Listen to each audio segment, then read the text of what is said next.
Russia Ukraine যুদ্ধ পরিস্থিতির অবনতি হতে পারে। অবনতি হতে পারে মানে রাশিয়া ইউক্রেনে হামলা জোরদার করবে এই বিষয়টি স্পষ্ট করে দিয়েছে। আর ইউক্রেনও গত কয়েকদিন ধরে রাশিয়ার ভেতরে ক্ষেপণাস্ত্র এবং ড্রোন দিয়ে দূরপাল্লার হামলাগুলো করছে এবং ইউক্রেনের মূল টার্গেট হলো রাশিয়ার তেলের সরবরাহ ব্যবস্থা ভেঙে দেয়া, তেল শোধনাগারকে অ্যাটাক করা, এসব কাজগুলো করা। অর্থাৎ যুদ্ধটা রাশিয়ার মানুষের ঘরে পৌঁছে দেওয়ার জন্য এখন চেষ্টা হলো জেলেনস্কির। এই যখন পরিস্থিতি, তখন কার আচরণ থেকে, কোন কথা থেকে আমরা বুঝতে পারলাম যে এই যুদ্ধটা বাড়তে যাচ্ছে। সে বিষয় নিয়ে কথা বলবো এই কন্টেন্টে। আসসালামু আলাইকুম সুপ্রিয় দর্শক, শুভেচ্ছা জানবেন। আমি আনোয়ার সাদি আপনাদের সঙ্গে রয়েছি। রাশিয়ার প্রেসিডেন্ট ভ্লাদিমির পুতিন রাশিয়ান গণমাধ্যমের মুখোমুখি হয়েছেন এবং তিনি যুদ্ধের বিষয়ে অনেক কথা বলেছেন। দুই ধরনের কথাই তার বক্তব্যে পাওয়া গেছে।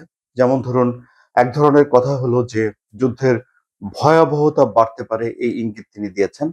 পাশাপাশি একই সঙ্গে তিনি আশা প্রকাশ করেছেন যে যুক্তরাষ্ট্র আবারও যুদ্ধবিরতির জন্য বা যুদ্ধটা বন্ধ করার জন্য উদ্যোগ নেবে। অর্থাৎ ইরান এবং যুক্তরাষ্ট্রের ভেতরে যে উত্তেজনা চলছে, যে যুদ্ধ, সেটি পার্মানেন্টলি বন্ধ হয়ে যাওয়ার পর যুক্তরাষ্ট্রের প্রেসিডেন্টের বিশেষ দূত জ্যারেড কুশনার এবং স্টিভেন উইটকফ রাশিয়া সফর করবেন এবং তখন আবারও যুদ্ধবন্ধের আলোচনা বা কূটনীতি শুরু হবে বলে মিস্টার পুতিন আশা প্রকাশ করেছেন। কিন্তু এই আশা প্রকাশ করার চেয়ে তার যে হুমকি জেলেনস্কির প্রতি, সেটি বরং একটু বেশি। এবং সেটি আমলে নিলে বোঝাই যাচ্ছে যে আপাতত ঠিক নিকটবর্তী কোনো একটা সময়ে এই যুদ্ধ বন্ধ করার কোনো পরিকল্পনা রাশিয়ার নেই। কি বলছেন ভ্লাদিমির পুতিন? ভ্লাদিমির পুতিন বলছেন যে কিয়েভের তরফ থেকে এই যুদ্ধে দূরপাল্লার ক্ষেপণাস্ত্র ব্যবহার বন্ধ করার একটা প্রস্তাব দেওয়া হয়েছে। অর্থাৎ রাশিয়া দূরপাল্লার ক্ষেপণাস্ত্র দিয়ে আক্রমণ করবে না এবং ইউক্রেনও দূরপাল্লার ড্রোন বা ক্ষেপণাস্ত্র দিয়ে আক্রমণ করবে না। তাহলে যুদ্ধ কোথায় চলবে?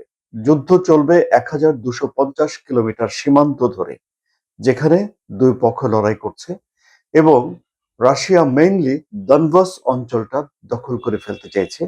যতক্ষণ পর্যন্ত দনবাস অঞ্চল রাশিয়ার হস্তগত না হবে, ততক্ষণ পর্যন্ত এই যুদ্ধ শেষ হবে না বলে ভ্লাদিমির পুতিন বিভিন্ন সময়ে বলেছেন। তাহলে আপাতত আমরা দনবাসকে একটা টার্গেট রাশিয়ার জন্য ধরে রাখতে পারি। কিন্তু তিনি যখন আক্রমণ করছেন দূরপাল্লার মিসাইল দিয়ে, তখন কিন্তু সেসব মিসাইল চলে যাচ্ছে কিয়েভেও, রাজধানীতেও, এবং সেখানে লোকজন মারা যাচ্ছে, অবকাঠামো ধ্বংস হচ্ছে, নানা রকম ক্ষতি হচ্ছে।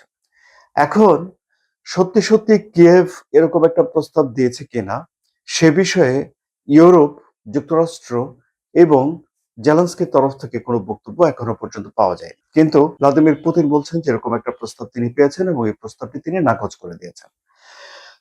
এর আগে কখনো কি রাশিয়ার তরফ থেকে দূরপাল্লার ক্ষেপণাস্ত্র ব্যবহারের ব্যাপারে অনীহা জানানো হয়েছিল? হ্যাঁ, আপনাদের মনে আছে নিশ্চয়ই 2024 সালে।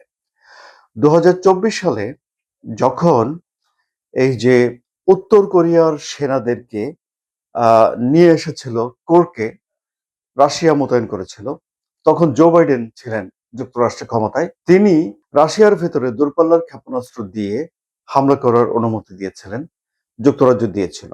তখন ভ্লাদিমির পুতিন বলেছিলেন যে যদি ইউক্রেন দূরপাল্লার ক্ষেপণাস্ত্র দিয়ে রাশিয়ার ভেতরে আক্রমণ করে, তাহলে যেই দেশের ক্ষেপণাস্ত্র দিয়ে আক্রমণ করবে সেই দেশ আক্রমণ করেছে বলে তিনি ধরে নেবেন।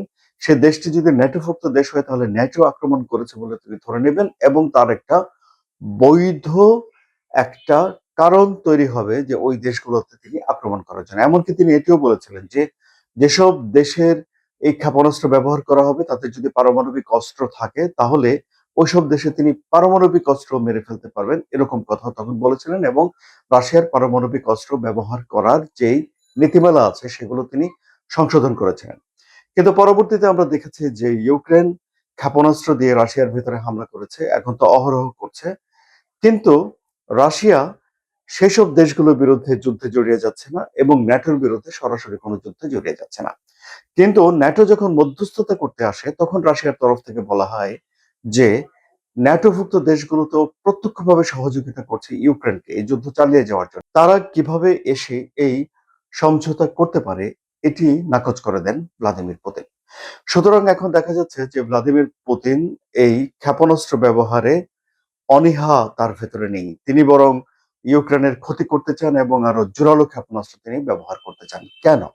কারণ হলো যে রাশিয়ার প্রচুর পরিমাণে দূরপাল্লার ক্ষেপণাস্ত্র রয়েছে এবং এই ক্ষেপণাস্ত্র যদি তিনি ব্যবহার বন্ধ করে দেন তাহলে রাশিয়ার অনেকখানি সামরিক শক্তি কমে যায়। ঠিক যেমন ইরান যদি তার ক্ষেপণাস্ত্র উৎপাদন এবং ব্যবহার করা বন্ধ করে দেয় তাহলে ইরানের অনেক সামরিক সক্ষমতা কমে যায়। এই জায়গায় দুই দেশের ভেতরে একটা মিল পাওয়া গেল।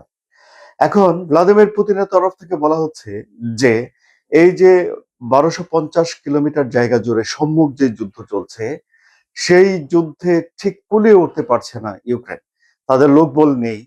ফলে তারা এখন নানা ছুতো-নাতায় কিছুটা বাঁচার জন্যে এই দূরপাল্লার ক্ষেপণাস্ত্রের হামলা বন্ধ করতে চাইছে। এটি হলো রাশিয়ার দিক থেকে যুক্তি।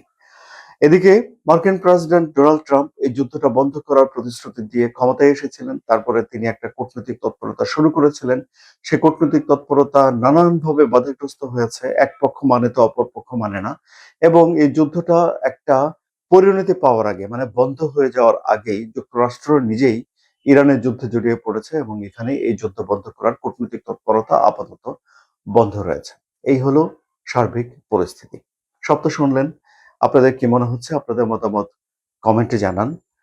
রাশিয়া ইউক্রেন যুদ্ধের সবশেষ পরিস্থিতির সহজ সরল ব্যাখ্যা জানার জন্য সাবস্ক্রাইব করে এই চ্যানেলের সঙ্গে থাকুন।